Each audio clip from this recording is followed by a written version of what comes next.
We've got a Fox News alert for you now out of Boston. A double homicide that shocked the city. Two doctors engaged to be married found murdered in their luxury apartment building. Molly Lyons live in Boston. All right, Molly, what do we know about this horrific crime so far? Yeah, this brutal killing, it happened late Friday night. The bodies of these two successful doctors were found in their luxury penthouse apartment in South Boston just after police engaged in a shootout with who they believe to be the alleged killer. Boston police responded there to that area of a report of a man with a gun. They went into the building and they encountered a male suspect. When that suspect saw them, he opened fire, and Boston police say they returned fire. After a violent struggle, the man, identified as 30-year-old Bampaman Tejera of Chelsea, was taken into custody, rushed to the hospital for treatment of those gunshot wounds. He did survive.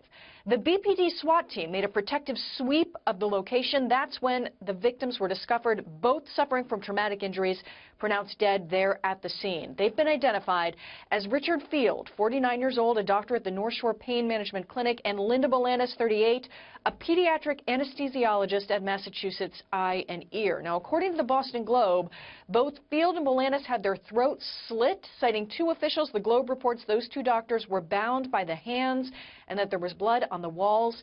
Tejera has a record. He had previously pled guilty to robbing the same bank twice.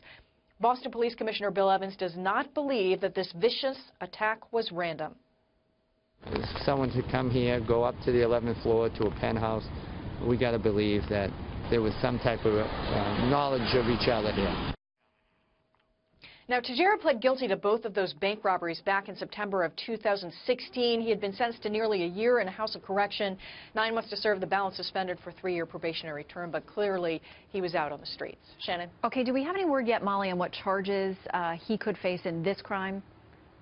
Yeah, just getting word from the district attorney's office that right now he's facing 2 counts of murder. We're awaiting word on when he'll actually be arraigned, possibly later on this afternoon from the hospital. Shannon? All right, Molly Lyons live for us in Boston. Thank you, Molly.